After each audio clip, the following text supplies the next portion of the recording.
Making a boring person someone you want to be around? Well, the formula is make them more human. The thing with Thor, and I think with a lot of superheroes at least, is they're weirdos. You know, they're it's very hard to relate to them because it's hard to figure out the kind of human traits that they possess, especially with Thor, because he's an alien, and he's like a rich kid who lives in a palace, and it's very hard to kind of understand where he's coming from. So with him, the key really was to tap into Chris's strengths, which the fact that he's funny and charming, and he's a kind of friend who you would want to go on an adventure with.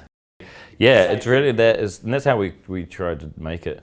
Was we decided that we're going to do it like a bunch of 6-year-olds made a movie. That we were just going to put anything in, any idea that anyone had, however crazy, we would film it and we'll just put it in, and that's what we did. The only real challenges were around the action and the VFX stuff. We just had to really plan like what we were going to see and stuff like that, because it was like a lot of blue screen, and actors often have no idea what they're looking at. They're like, what is that? It's like, I don't know, it's a dragon, I guess. Yeah, I think it does. I think it always does. And I think your indigeneity or indigenousness or ingeniousness or ingenuity informs everything you do, because it's just who you are. It's I'm never thinking about it in the moment, because it's just, who wants to be thinking like that all day long? How can I make this more indigenous? How am I going to dress more indigenous? How am I, you just never think about, am I eating indigenous eggs? It's just too exhausting having to think like that. But having it be part of your genetic makeup and who you are, yeah, it informs everything, and especially, and also I think your upbringing is a big part of that. I think you could get a completely white person and make them grow up in an indigenous community, and they'd think the same way as an indigenous person. If they had the exact same experiences and stuff. So a lot of it, I think, is actually upbringing and background, which also informs a lot of what I do.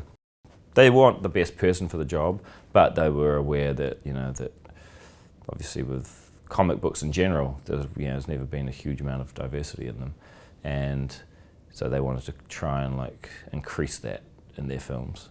So it was in the back of our heads with casting Valkyrie, but Tessa just happened to be actually the best person after we auditioned a lot of different people, and she was just the most interesting really to me. Bubbles is a stop motion animation about Michael Jackson's chimpanzee Bubbles, and that's sort of really all there is. We haven't started anything, we haven't done any designs or anything like that, but it's going to be a couple of years in the making, and that's a very long and slow process, but something that I think is going to be really cool and very different to what I've just done. And I think that for me, at least, I need to keep doing a really different project after a really different project, just to keep filmmaking interesting. Because otherwise, if I start feeling complacent or things are getting too repetitive in my career, then I start getting bored, and then I start resenting filmmaking or resenting being creative as a job. And filmmaking is the best job in the world.